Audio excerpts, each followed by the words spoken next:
Lying quietly by the sea is the heart of Malaysia's legacy.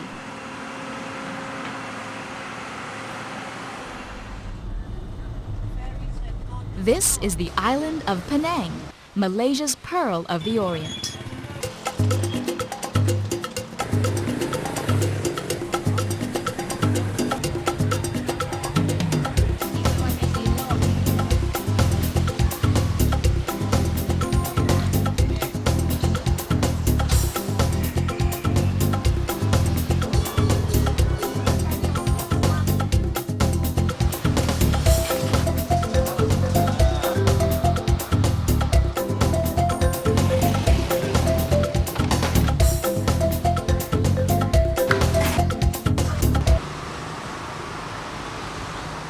Penang lies in the northwestern coast of peninsular Malaysia, beckoning to the states of Kedah and Perak on one side and the Straits of Malacca on the other.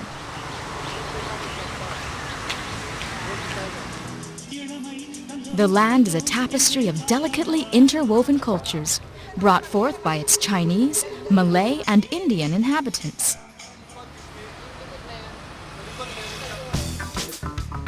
Every day spurs a merry intermingling of traditions, religions, lives, and yes, food. For starters, the Northern Beach Cafe offers a wide variety of Penang delicacies. Savories and sweets are plenty here, allowing one to sample true local fare. From grilled meats to Chinese dim sum to sticky motzi cakes, the flavors of Penang burst with goodness in every bite.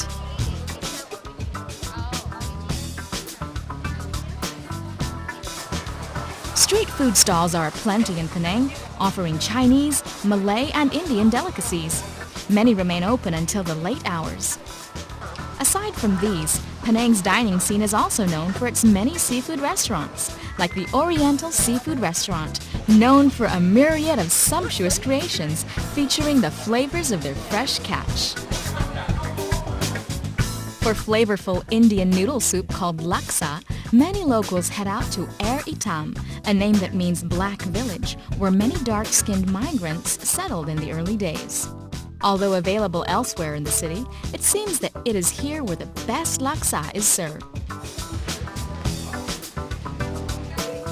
In the morning, wake up to the smell of roti canai, a breakfast staple in Penang.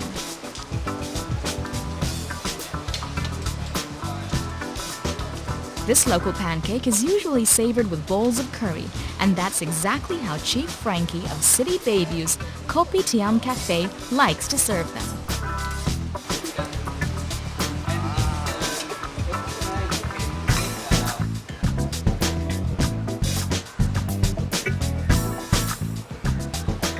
People in Penang start their day early. Many head to the Chow Rasta market in search of ingredients for the day.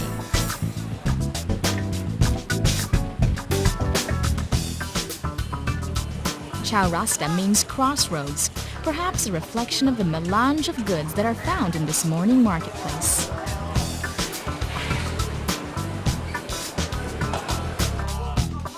Take time to have a chat with Mr. Lim Kim Ho as he makes stacks of popia skins, which will soon be filled with vegetables and meat.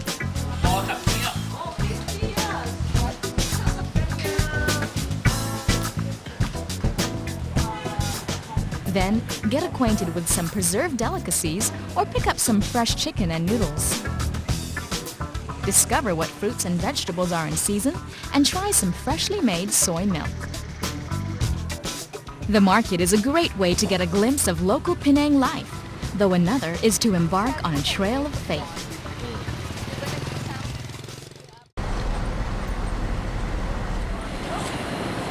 Pitt Street is a good place to start.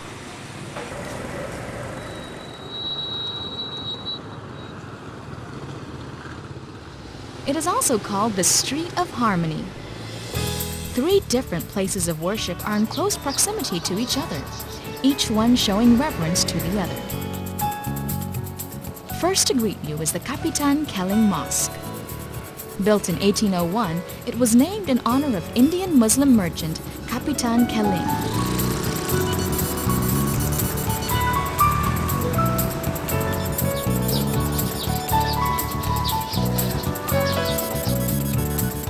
Not far away is the Goddess of Mercy Temple.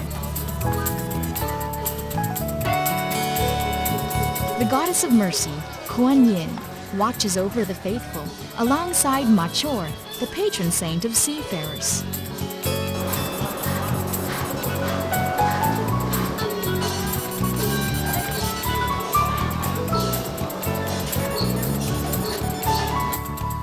Further along stands the Church of St. George. Built in 1818, it is said to be the oldest Anglican church in Southeast Asia.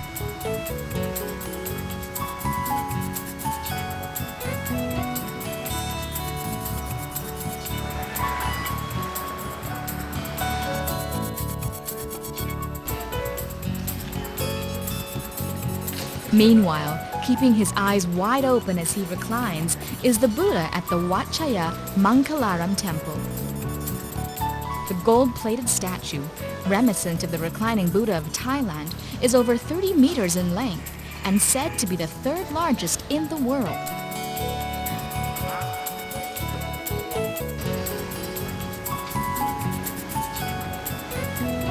Right across the street is another Buddhist place of worship, the Dhammikarama Burmese Temple, built in 1805.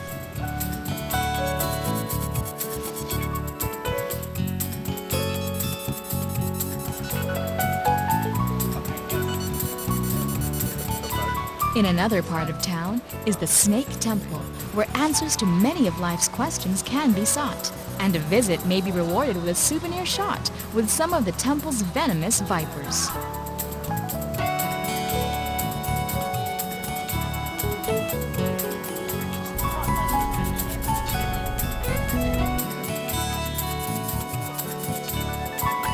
Out on the hilltops of Georgetown is another, much larger, figure of the Goddess of Mercy, Kuan Yin, to whom the Kek Lok Si Temple pays homage.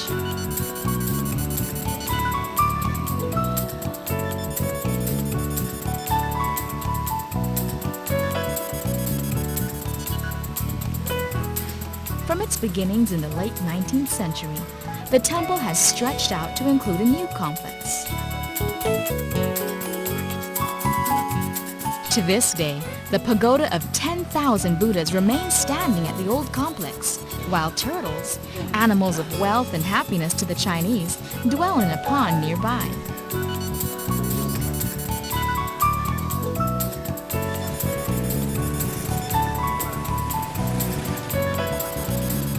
The Indians too have their own temples that are as unique in their color, detail, and architectural design. Where there is faith, there is also undying devotion, especially for all things Penang made.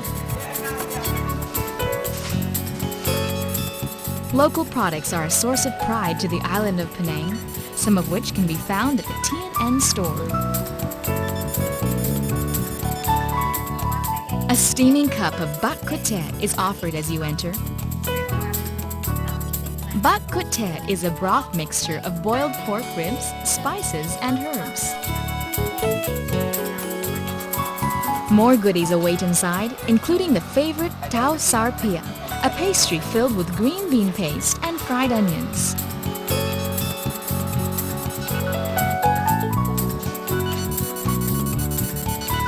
Other goods found here include the medicinal tongkat ali, bird's nest, and nutmeg balm.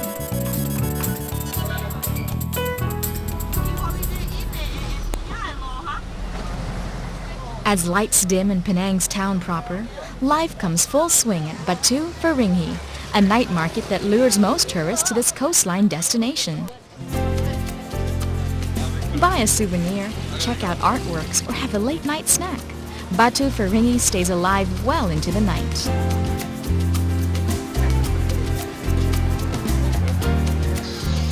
But for better bargains, go to where the locals go, the Pasar Malam. Pasar Malam is the local term for night market, and in Penang, this market moves from place to place. Tonight, the Pasar Malam is at the Tanjung Bunga Integrated Market. Unlike Batu Ferringhi though, this Pasar Malam features more necessities than souvenirs. Everything from food, clothes to electronics can be found here at affordable prices. That said, all of Penang can be enjoyed regardless of the budget.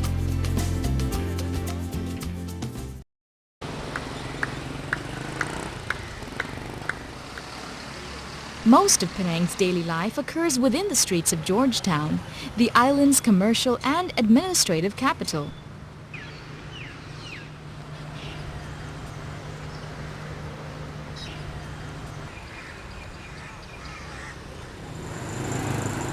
It also bears some of Penang's earliest influences, particularly of British nature, which explains the colonial character of its architecture. The Fort Cornwallis marks the spot where the British colonizers first landed.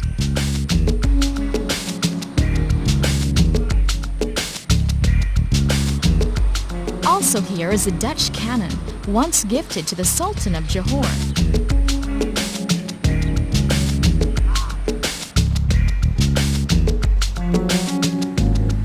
Not far stands a clock tower in honor of Queen Victoria's Diamond Jubilee. Measuring 60 feet high, every foot commemorates a year of her reign.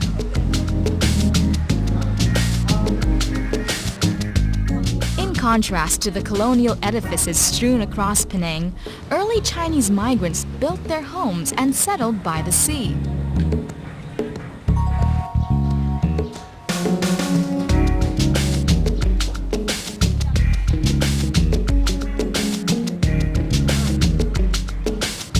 Most families, though, chose to move inland and built clan houses or kongsi, where they gathered to celebrate important occasions.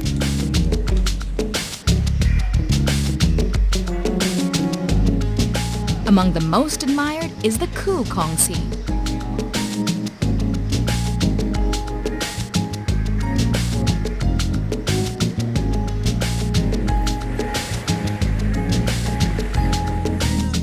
Also in the heart of Georgetown is Little India.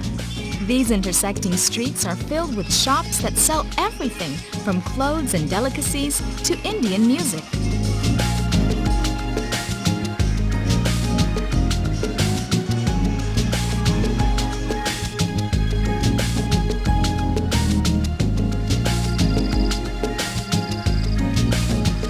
For yet another view of the city, climb Penang Hill. Every day, trains move up the funicular railway to its peak at 830 meters above sea level. A one-way ride takes about 30 minutes.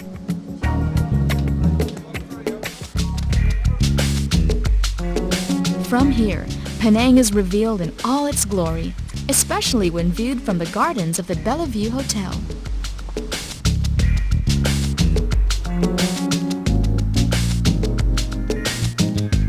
As the day comes to an end, spend the night at the City Bayview Hotel. From about $80 to $600 per night, its rooms are designed to give glimpses of the cityscape. For a 360-degree view of the city, enjoy the sight while you dine at the City Bayview's revolving restaurant.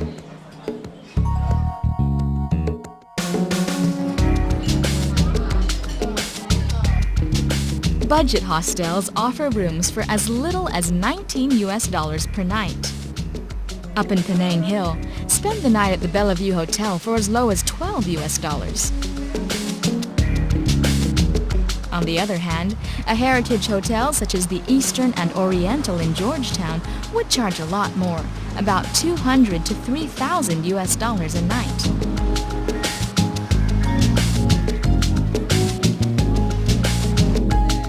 As for food, a hawker feast would cost less than $5, while restaurants and hotels definitely charge more than double.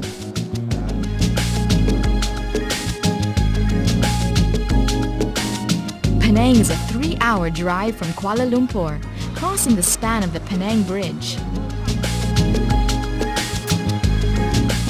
The bridge is one of the longest in Asia, a marvel of steel and concrete that stretches out as far as the eye can see. Those in a hurry to get to Penang may go by plane. Catch any of the daily flights to Penang from Kuala Lumpur and China. Once in Penang, getting around is easy. One can hop on a bus, cab, or trishaw to explore the island. Penang enjoys a typical tropical climate, which is anywhere from hot and humid to cool and wet. Dressing loosely and comfortably may be the best way to beat the heat, and going around its street would mean putting on some walking shoes. Penang locals can converse in simple English, although Malay and Hokkien are more widely spoken here. Still, they try to reach out to many, if only with a smile. To pray, eat, and be merry is the Penang way of life. It seems too simple a mantra for our kind of world, but that is how people here have chosen to live. What Penang deems of essence, it keeps to heart, and from this stems the very beauty that sets this Pearl of the Orient apart.